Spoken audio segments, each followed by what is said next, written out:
the Fed pivots too soon, that if they stop fighting inflation, not even pivot, but let's just say they go 75 at this meeting and say, you know what, we're just going to go 25 basis point increments for the next few meetings because we think inflation's starting to come down. The bond market's going to throw up. Yields are going to go much higher. And that has this circular effect on everything. It's not just bond investors that would get hurt in that environment, but companies now have higher borrowing costs, higher mortgages. It's just going to shut back, all that economic pressure that people may have thought was being alleviated because the Fed's pivoting. It's actually the opposite. It's going to squash the economy. Welcome to Wealthion. I'm Wealthion founder Adam Taggart.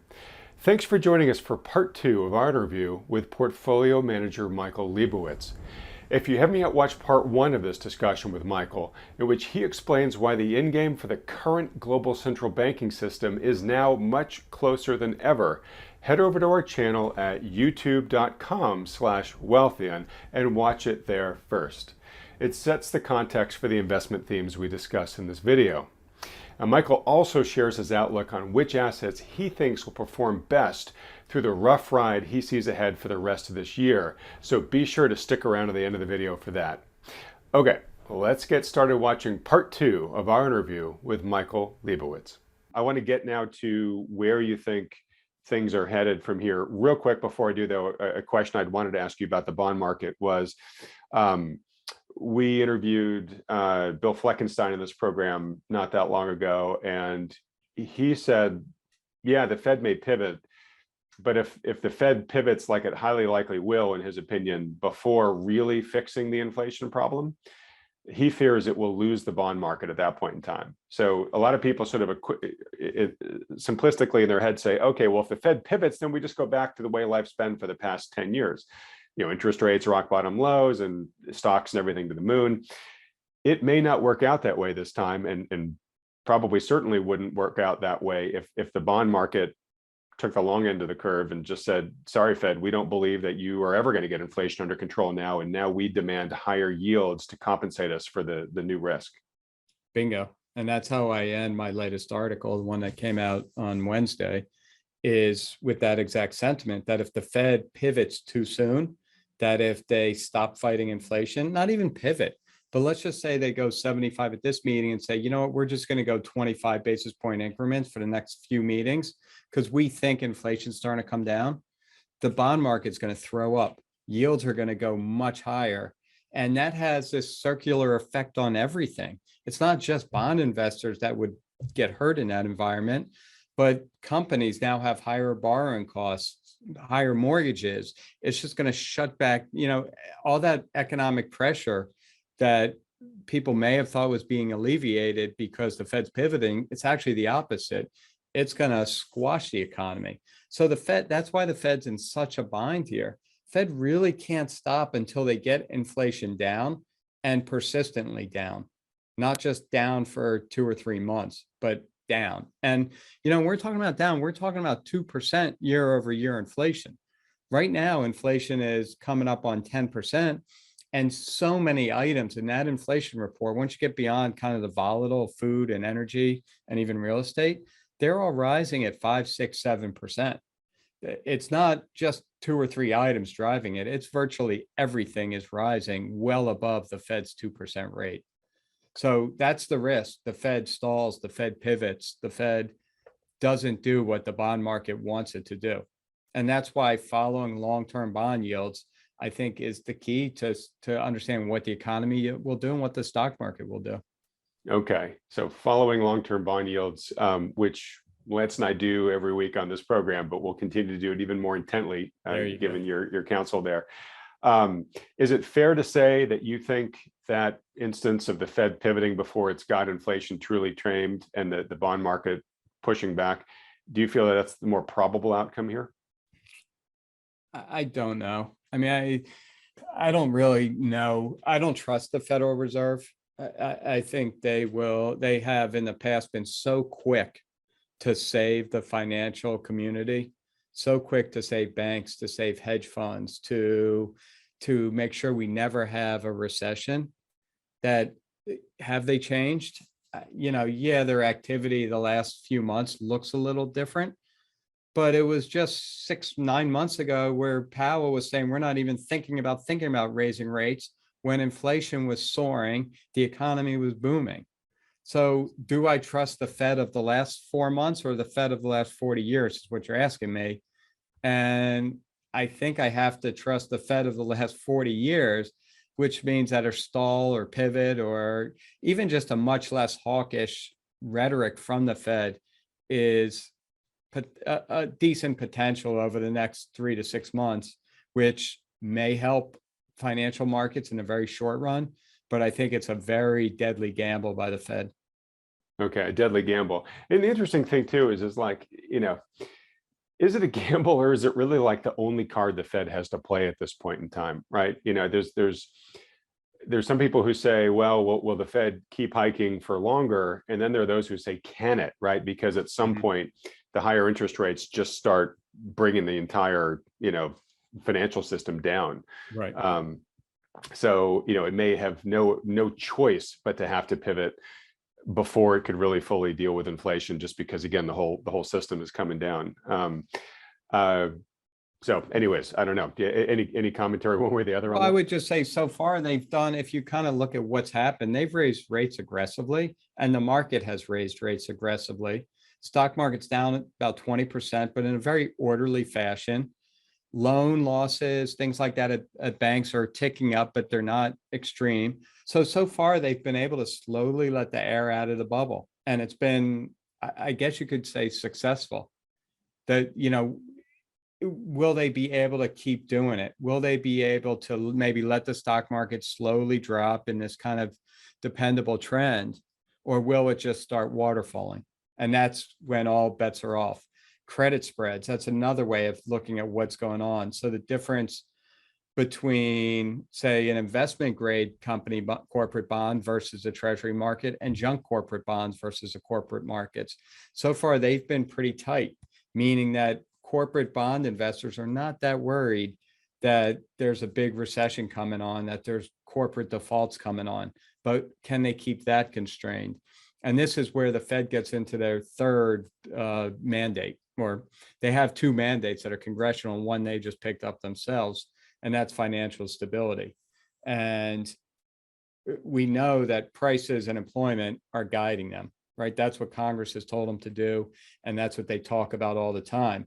But we also know that financial instability has gotten the Fed to do things. And again, back to 2019, that was some minor financial instability that caused the Fed to lower rates and stop QT. So what happens if credit spreads start blowing out? What happens if something like Greece or a European country really start hemorrhaging? What happens if the stock market starts falling rapidly? There's a lot of what ifs, and that's the financial stability. And what will the Fed do? Will they pivot because a medium-sized bank is on the ropes?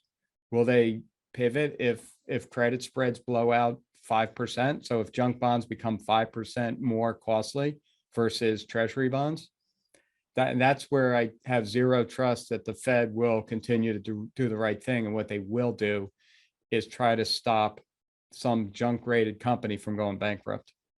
Okay. All right. Now you and Lance and the team at RIA have the responsibility of navigating client capital through what may happen here. So you and I have been talking about a number of different types of potentialities of what the future might bring. I think it's safe to say that you think the next 6 months to a year is going to be volatile, to say the least, and it's going to have a lot of potential for, U-turns, both policy wise and what may be happening, market wise.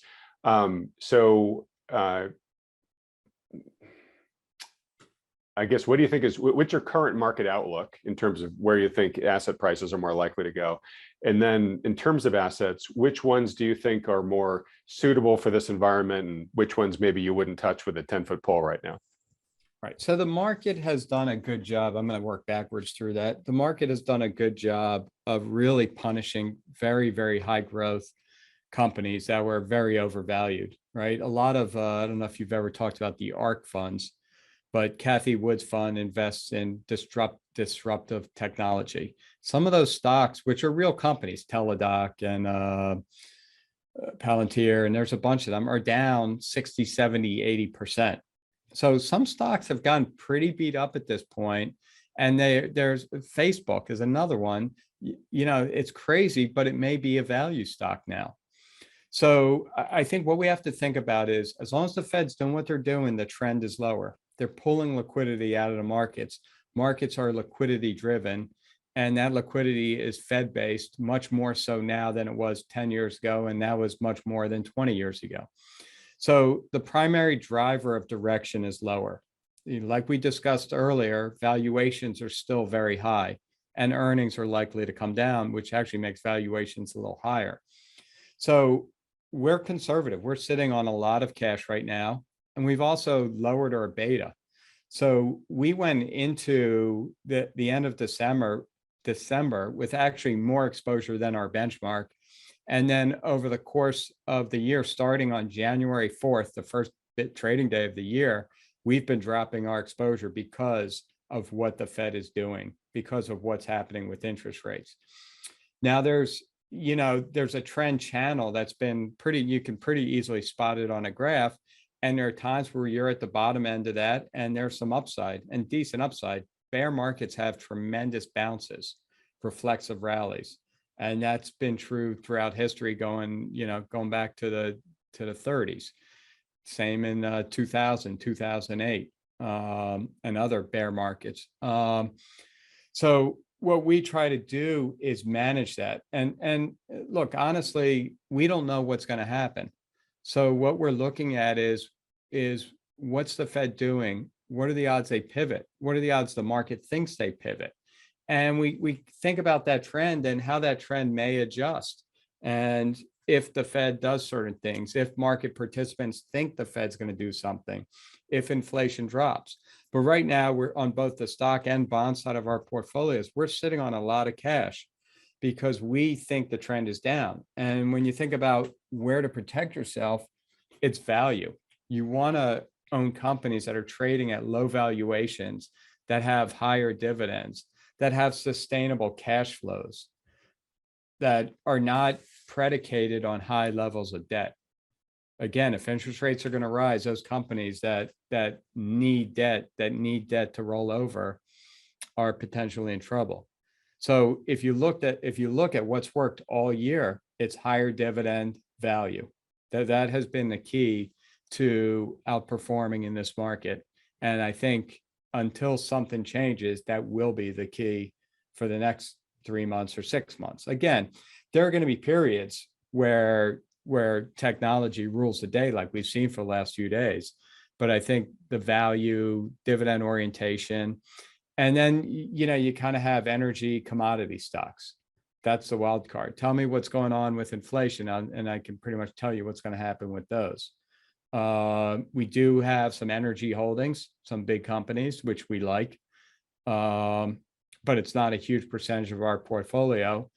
And right now we're seeing a lot of demand destruction. So our exposure to commodity companies is pretty low at this point.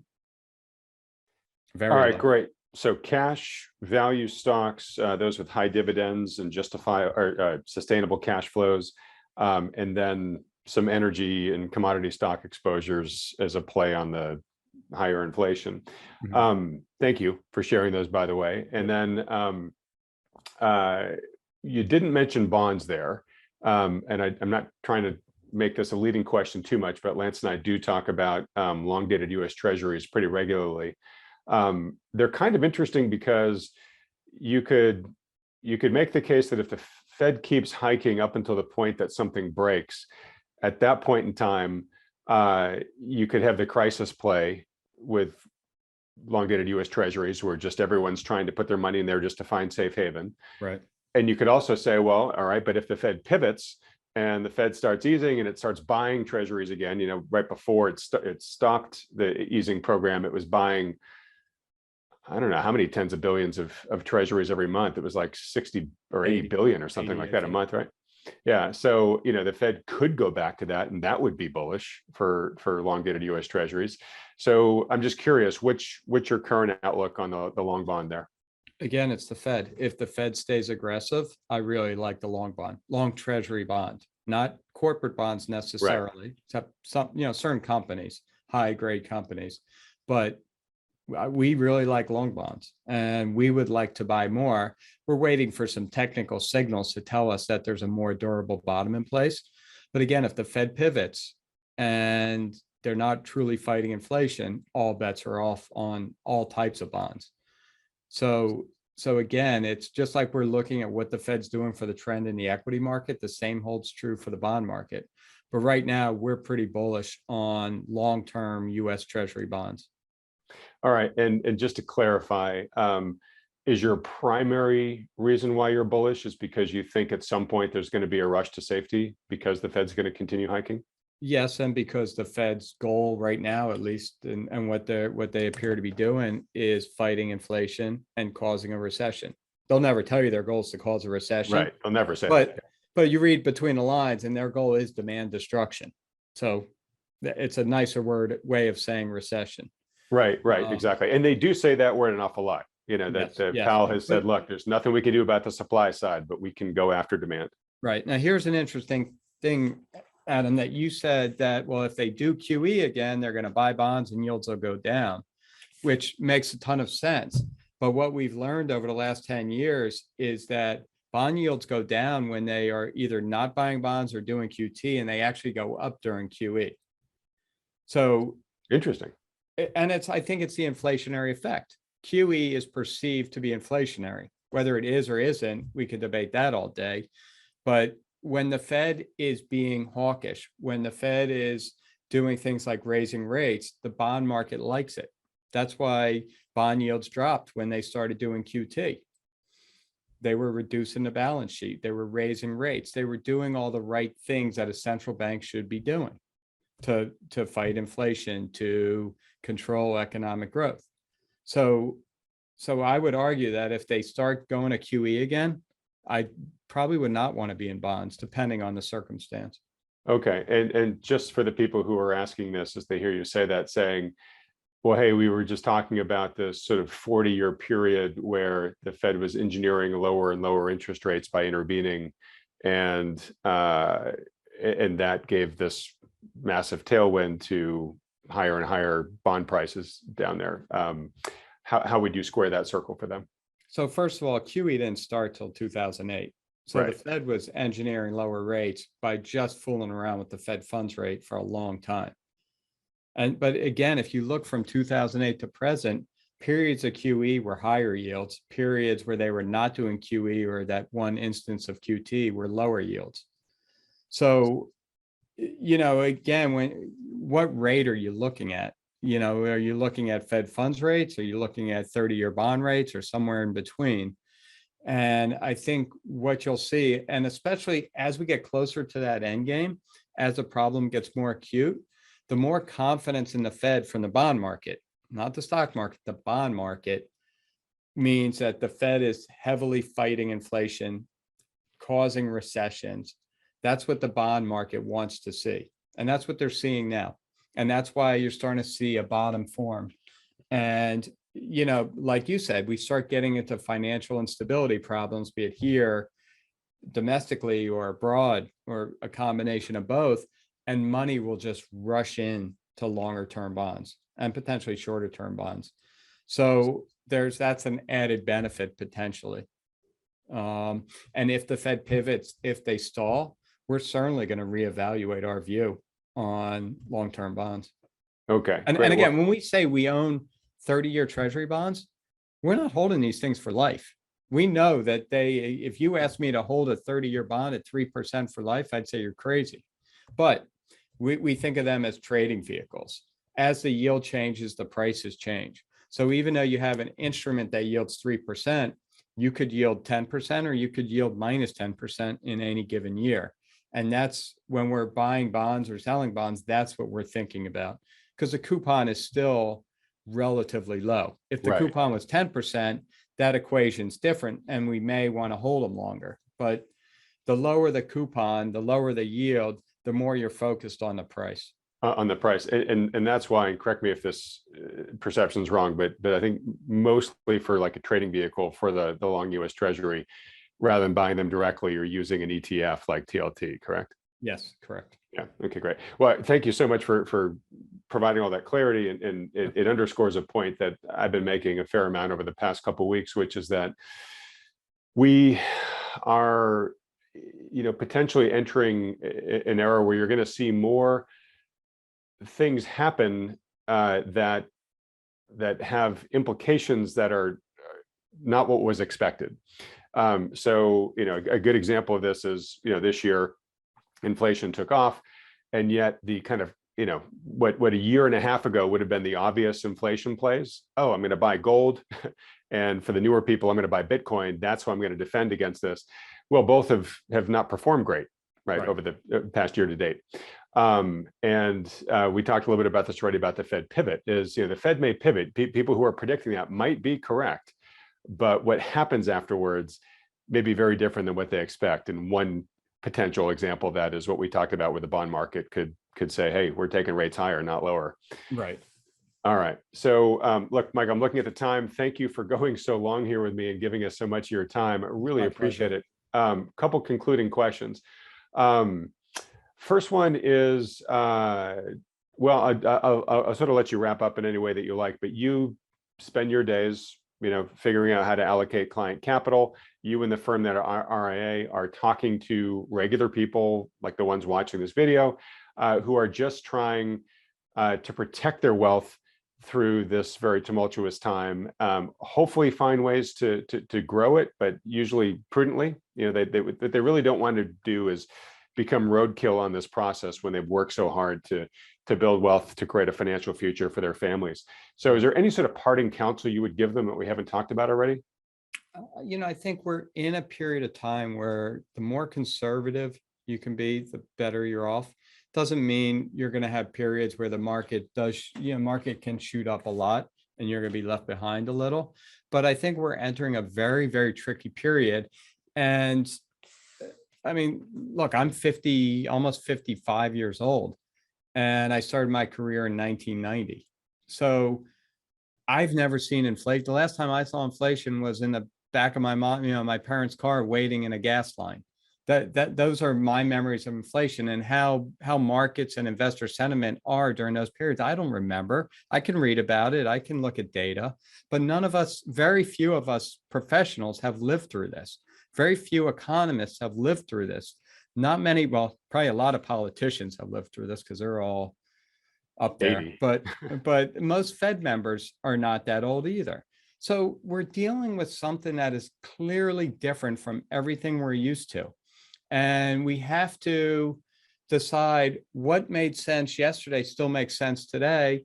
What makes sense yesterday does not make sense anymore. Things have changed. And this is something Lance and I debate all the time. We were talking about consumer sentiment this morning. And can we still look at very low levels of consumer or investor sentiment and say that's a market bottom? I don't know, because we've never had inflation at 10% in our professional lifetimes. So you have to think about the work, look at everything going on with a different view than you were before.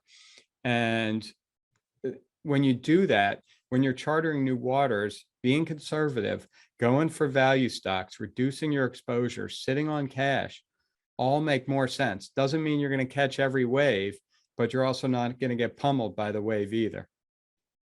All right. Very, very prudent advice, and nicely very consistent with what your business partner, Lance, reaffirms every week on this program too. All right. Well, so Michael, for folks who have enjoyed getting to know you through this interview and would like to follow you and your work, because I know you publish relatively frequently, where should they go? So every Wednesday I put out an article on realinvestmentadvice.com. And every day Lance and I put together a commentary. And I actually love the commentary. I enjoy writing it. Lance writes some of it too.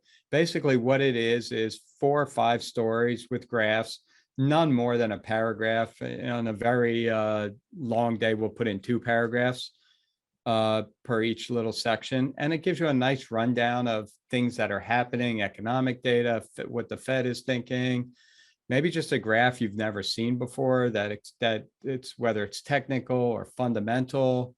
I think it's very interesting. It's a great way to start your day. If it takes you more than 5 minutes to read, you're reading too slow. And there's always great graphs to, even if you just want to kind of skim it and kind of find the little paragraphs that interest you. So those are primarily the two ways I communicate with the public via word. Great. And I see your work picked up on other websites as well. So I know it's beyond there, but the source of the headwaters there is realinvestmentadvice.com. Exactly. Great. All right. Well, look, Michael, thanks so much for coming on the program. Really look forward to having you back on again soon. Whenever you want, Adam. Thank you. All right. Well, now's the time in the program where we bring on the lead partners at New Harbor Financial. They're one of the financial advisory firms officially endorsed by Wealthion. I'll be joined by the lead partners, John Lodra and Mike Preston, and we're going to react a bit to what Michael Lebowitz just said, but also talk about what's going on right now in the markets. John and Mike, great to see you guys. John, why don't we start with you? I know you've got a couple of visuals you want to walk through related to a bit about what Michael just said there, but high level, what did you take away from Michael's interview here? Yeah, well, it's uncanny his name is Michael, because that very well could have been a conversation that my partner, Mike Preston, and I could have any given day, because much of what he said really sounds like it's right out of our brains. And we obviously respect him for his, what we consider to be rigor, because we try to hold ourselves to a rigor to be open-minded about things, but the data kind of speaks to a certain picture. And he, I think, very nicely drew out a lot of big picture data points, but also some finer, shorter term data points that paint a pretty concerning picture that we've been talking about for a long time. His comments about one of the big picture real problems in the system is the explosion, and excuse the pun there, but the explosion of unproductive debt over the last several decades, and really has created a Franken economy, Franken markets, really mostly. And there are a couple of chart, kind of graphics I came across today that really speaks to that. The first one is more of a quote that I thought was very apropos. As a rule, panics do not destroy capital. They merely reveal the extent to which it has been previously destroyed by its betrayal into hopelessly unproductive works. So zombie companies, zombie projects, speculative debt used for margin speculation, all these things are just smoke and mirrors, drags on true economic prosperity, and ultimately manifest themselves time and time again in asset price bubbles that feel great when they're going up, especially if you're riding them, but they are absolutely devastating when they deflate. So, and then the next couple of charts here really just speak to that in pictures. There's one here that shows the percent of federal debt in the U.S. as a percent of gross GDP, gross domestic product. And you can see over the years here, this goes back to the 60s, I think. That ratio has exploded. The shorthand version of that is it's taken much more debt in the system to produce increasingly lower marginal gains in economic growth, and this actually underestimates the ratio if you factor in unfunded liabilities and things like that, and entitlement. It's really an ugly picture. And then the third graph, this is actually out of a Financial Times article today.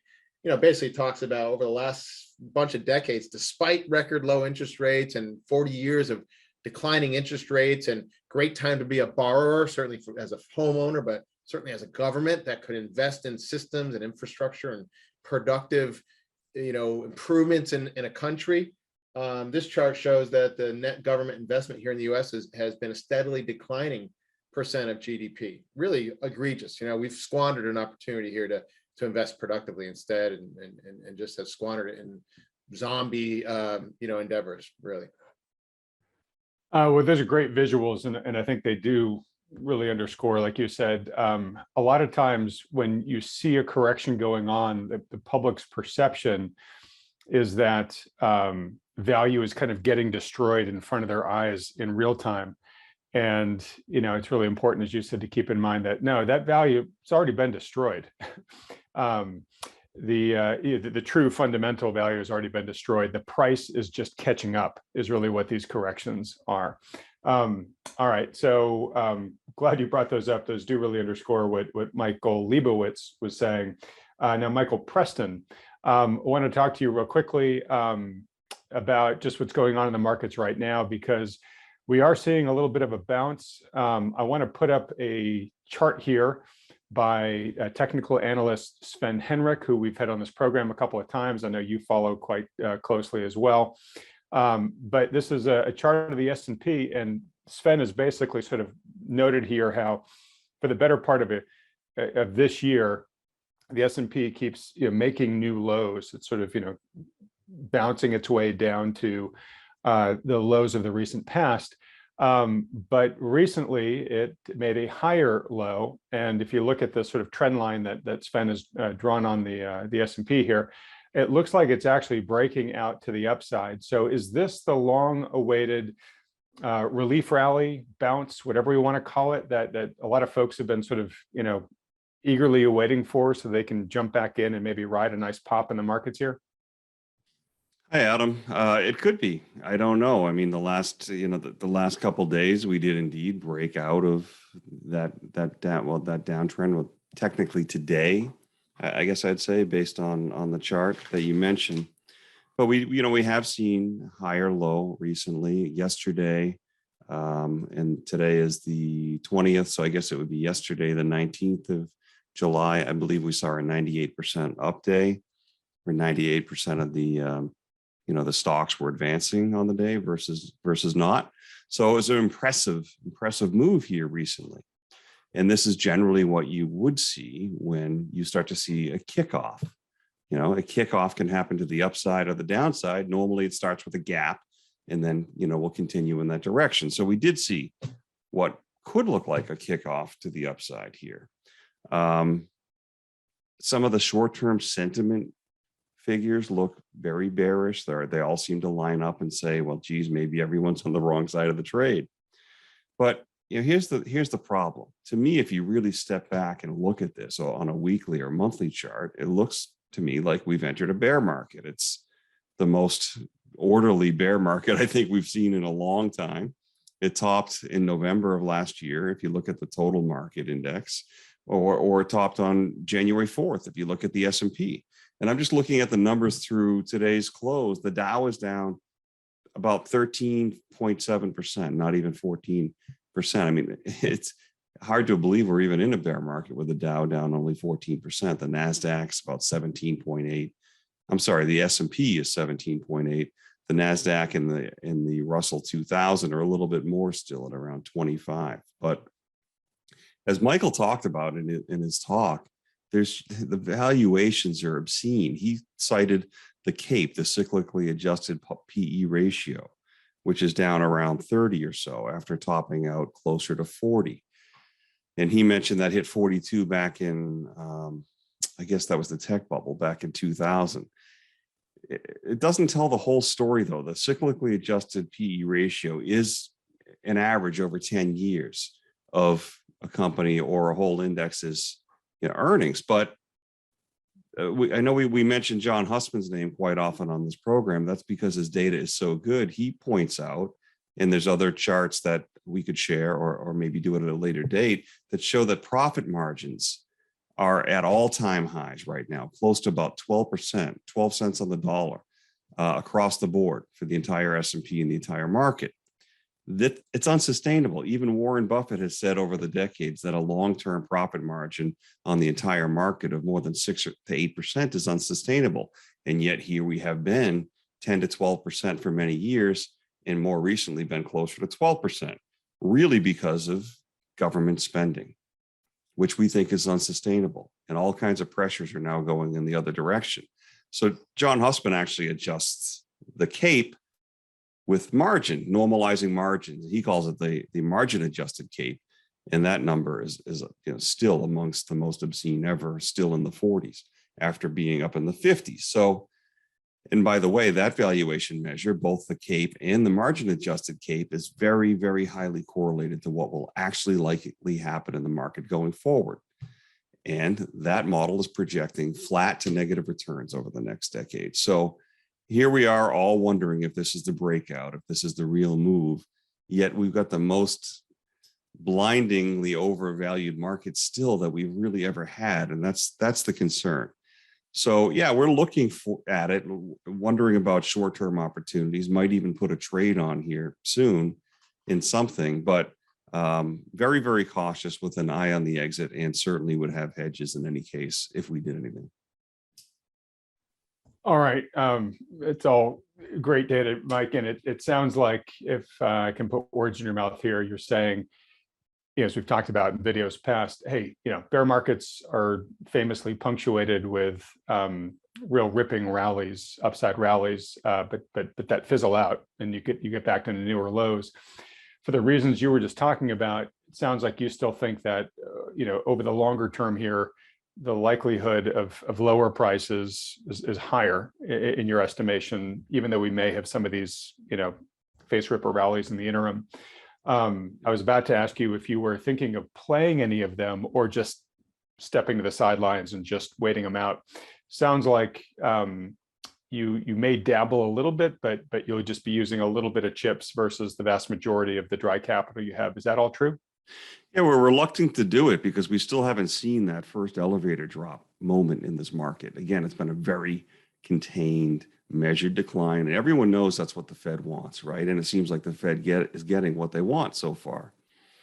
And we had got this bit of a kickoff rally that we just talked about. So we don't have FOMO. We're not afraid of missing out. We want to wait for the right entry.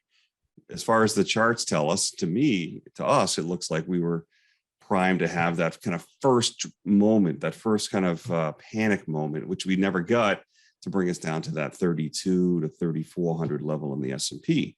That's maybe even 3,600 in the S&P. So 32 to 3,400 is the broad range. And we don't think that will be an ultimate bottom. We think that's a target for kind of that first elevator move wave. That's where we'd like to really put on a good scale, not here, not under pressure. But so if we do anything, it's going to be very, very carefully, very measured, very hedged, because really we think there's a high likelihood this market rolls over. And, after this bull trap, which it probably likely is, and then rolls over and then does that move that I just talked about. We would rather put the position on there, or start putting a position on there, than here. At the same time, though, this has been just a totally, a gun to the head type market, forcing everybody to chase. We don't want to do that, but we may very small and tactically put something on just in case this thing goes a little bit further. But no, we think it's probably yet another bounce that's likely to fail here at any time. Okay. And on a related note, John, I think you've got a chart of the NASDAQ showing some of the counter trend rallies that have been happening there. These are, I guess, opportunities if you're a day trader. But if you're somebody who's trying to chart a longer term course through this, I'm sure it's got to be a little crazy making sometimes to see the markets plunging, then zooming up and plunging again. So anyways, why don't you speak to that chart if you can? First I want to call out props. This was a chart that it's a chart of the NASDAQ, pretty much year to date. But Brent Johnson from Santiago Capital, who you've had on several times and has offered his insight, put some annotations on this showing the percentage bounces here on these short-term rallies, and essentially what the annualized rate of return would be on those short vicious bounces. And this is just another picture. We don't know yet whether our belief that this phase is indeed likely a bear market phase with much lower and consistent lows ahead, but we talk about it. Michael Lebowitz talked about it. You can go back to many bear markets: the 73, 74 market, the tech bubble bear market, the housing bust bear market. And each of those scenarios, even though the losses were significant from peak to trough, every one of those were defined by very vicious, sharp rebound rallies that could have been taken, and were by many, as kind of sucker rallies that were just seductions into a market that had a lot more to go.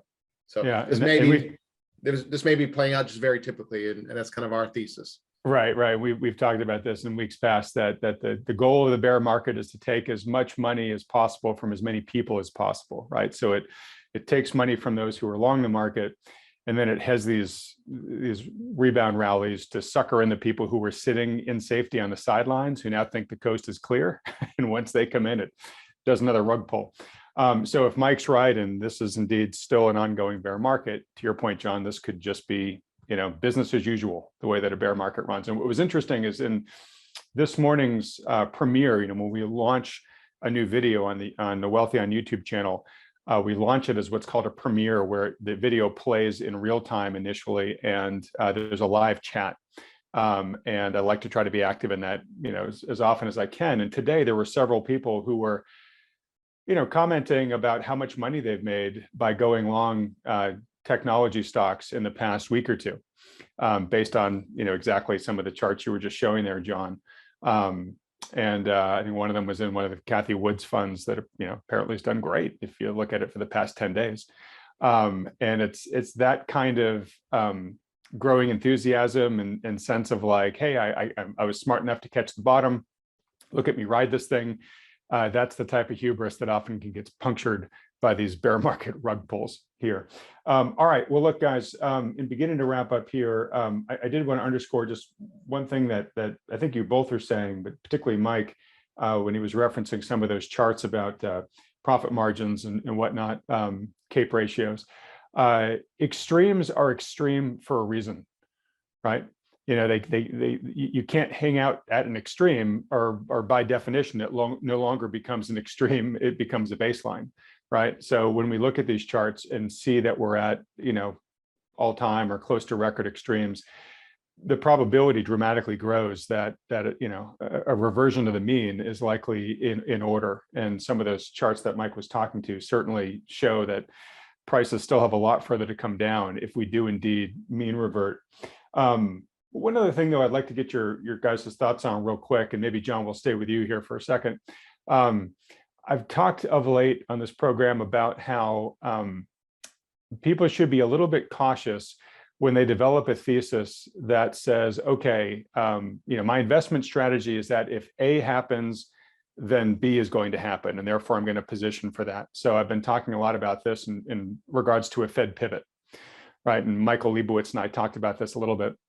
In other words, the Fed may indeed pivot. You may get the A event that you expect, but the B event that you expect, which is the obvious, quote unquote, obvious development or result, may not happen. So in the case of a Fed pivot, a lot of people are thinking, oh, well, when the Fed pivots, it'll go back to like the environment of the past decade. And we know that really well. And that's a really nice, fun environment for investors.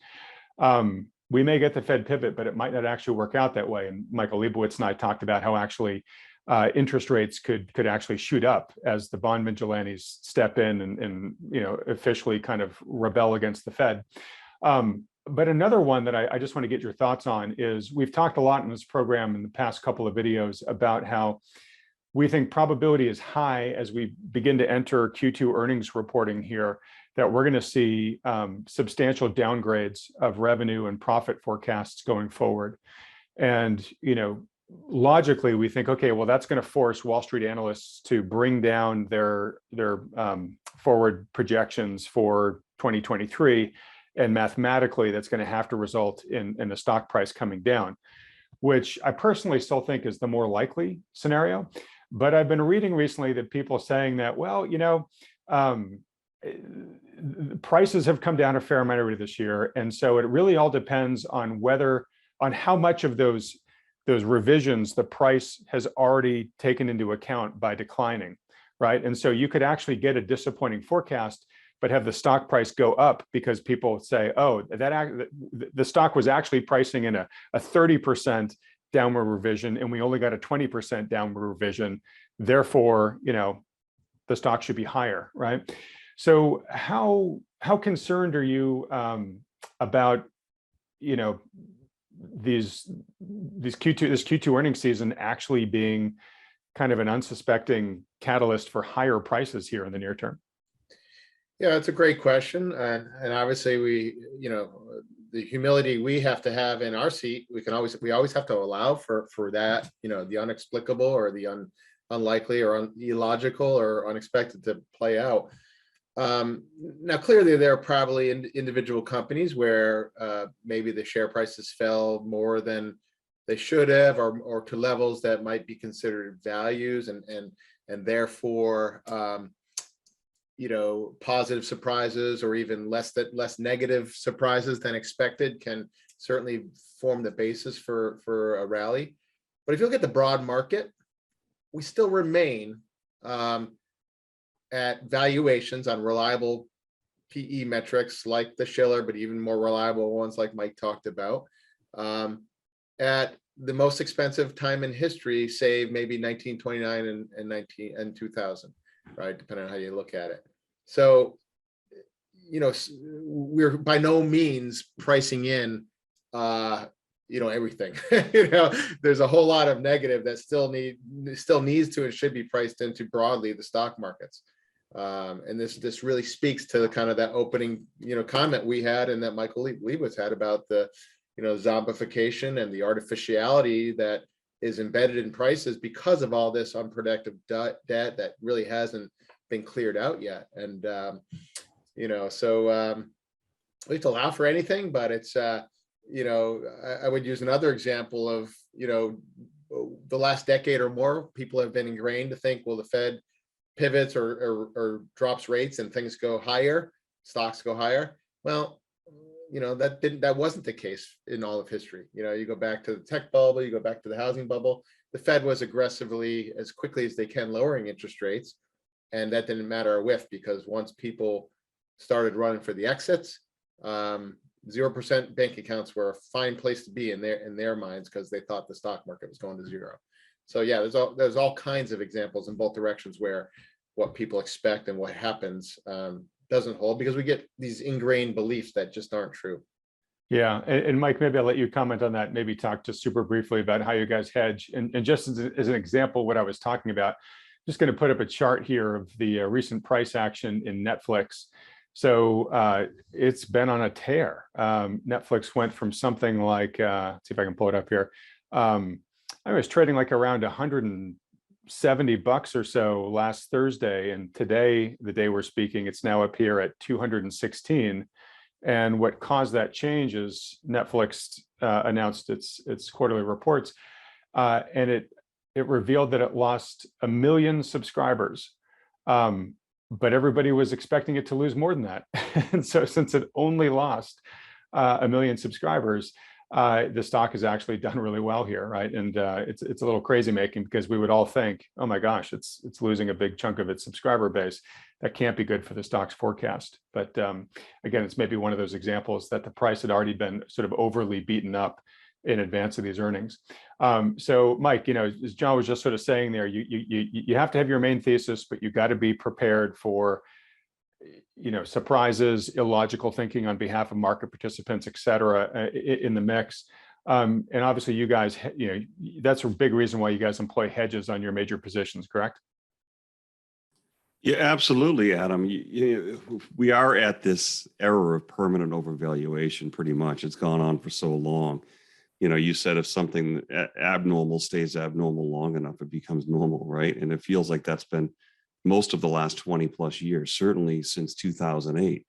We've had this permanent overvaluation punctuated by sharp drops that were always arrested quickly and then move right back to new highs. So in that environment, unless you think things are just going to always revert back to new highs, or they're always going to get bailed out, it feels like we really need to have hedges on for that big event, because the real risk is that everyone's so bought into the fact that we are at a permanently high plateau, so to speak, and that nothing bad can ever happen because the Fed, that you kind of abandon hedges or don't worry about it anymore, or even worse, buy all the way down with no risk control. That's what I think is the real perfect storm about this moment, is that the whole world is basically thinking that the market, is somewhat risk-free, and that spending money on hedges or puts or whatever you want to use for hedges is expensive and a waste of money. We think that's not true. We do use hedges. We try to make it so that it's as cost-free as possible often. And ideally, we do it to bring in income, not cost money. So one thing we might do on a sharp drop in the S&P is buy one of the broad indexes like the S&P and then sell a call option against it at the same price or close to the same price, and essentially just trying to capture that little bit of premium. That bit of premium also gives us some downside protection, but not perfect. In that example, it only defrays the downside. So our strategy essentially is to wait for our levels, to layer into the market with hedges, remove the hedges at some point, and would love to get much more fully engaged in this market, not just the US market, but international markets, particularly emerging markets look great. We'd love to get more concentrated there and just basically let that position ride. But it's like we're facing this constant crash risk all the time, and that everyone's falling asleep to because the Fed. Almost all we all talk about anymore is the Fed. And so, they've absolutely overstepped their bounds as to what their mandate is and what they've done. And I truly think that we'll look back on this era not too long from now and say, wow, what were we thinking? So in the meantime, we'll continue to be very cautious, very tactical, and we'll use hedges. All right, great. And the reason why I want to underscore that is, Mike, you gave a lot of sort of technical reasons why markets could go lower here. When we look at the fundamental side, we're still seeing the U.S. economy contracting in both Q1 and Q2 of this year.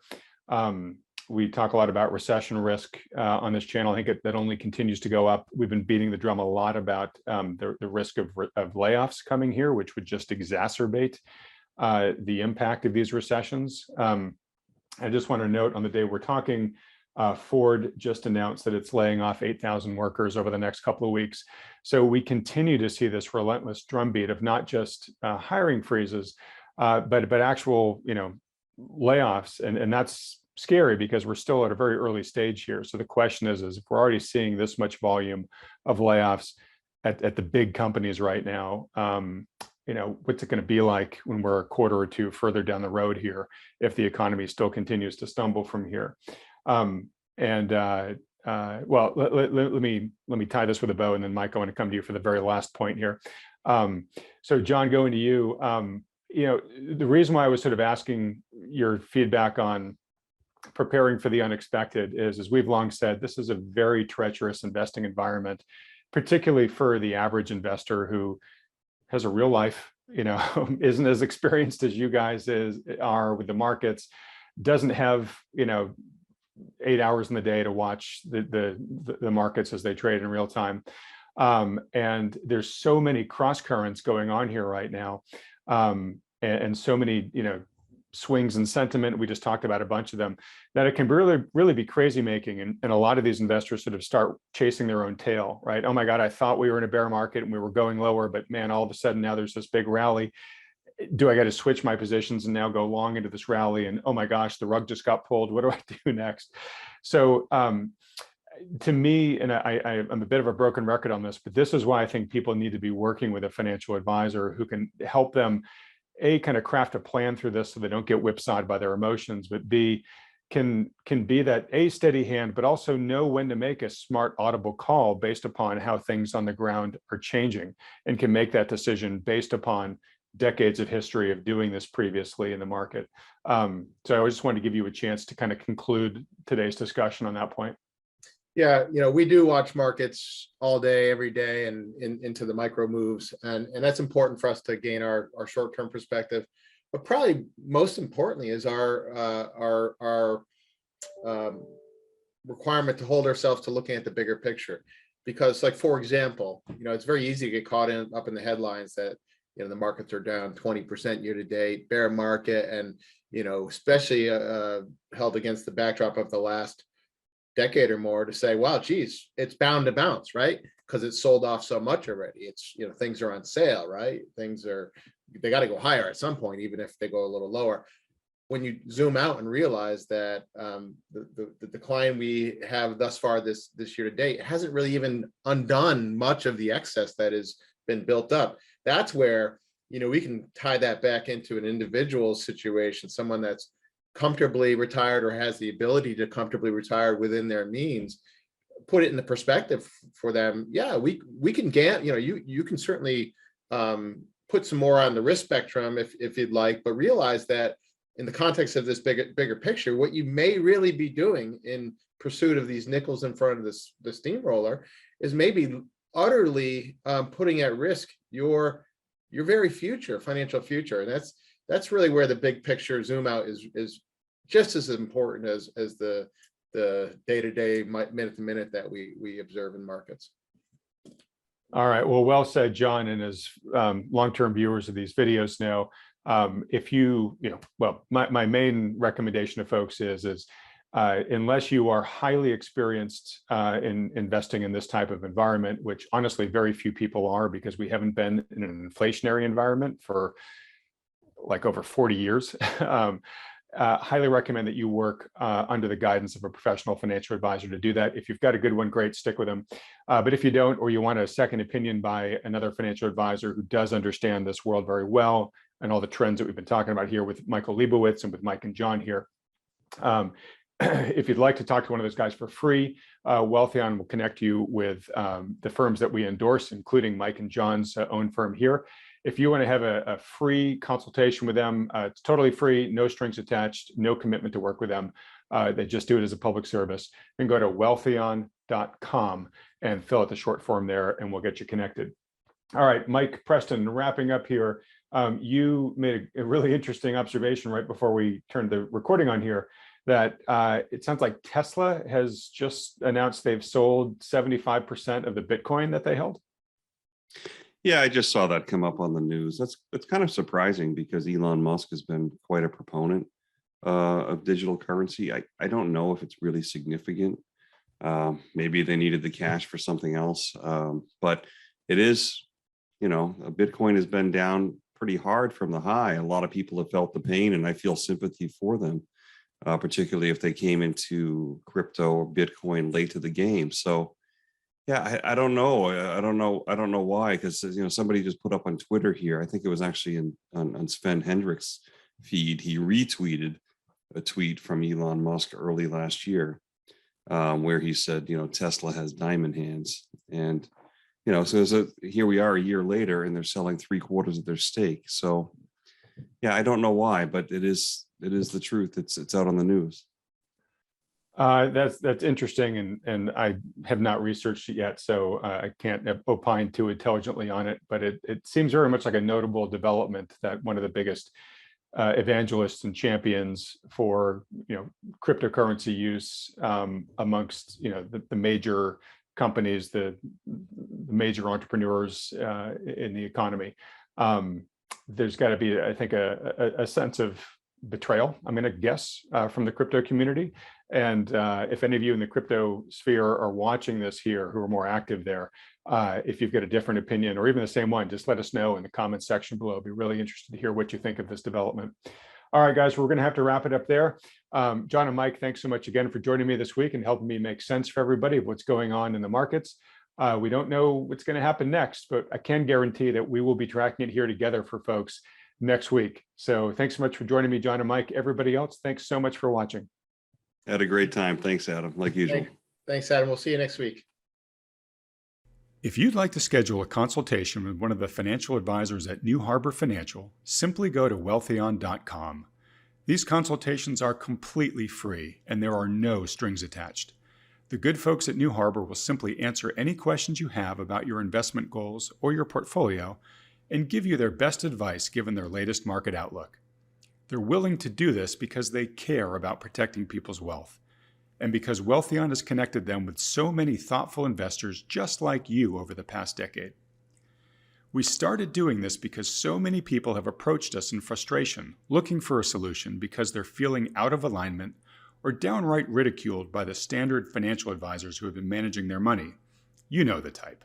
The kind that just pushes all of your money into the market, scoffs at the idea of owning gold, and when you bring up concerns about the market's sky-high valuations, they say, "Don't worry, the market will always take care of you." For many of the reasons discussed in today's video, We think this is one of the most challenging and treacherous times in history for investing. We strongly believe that today's investors are best served working in partnership with a conscientious professional financial advisor who understands the risks in play. Now, we're agnostic which professional advisor you work with, as long as they're good. If you're already working with one, that's fantastic. Stick with them. But if you don't, or are having trouble finding one you respect or trust, then consider talking to John and Mike and the team at New Harbor. Now, for those about to ask, yes, there's a business relationship between Wealthion and New Harbor, which we've put in place to make sure everything is handled according to SEC regulations. All the details on this are clearly provided on the Wealthion.com website. Also, it's important to note that New Harbor is able to work with U.S. citizens, green card holders, and those with existing assets in the USA. But for regulatory reasons, they aren't able to take on non-U.S. clients.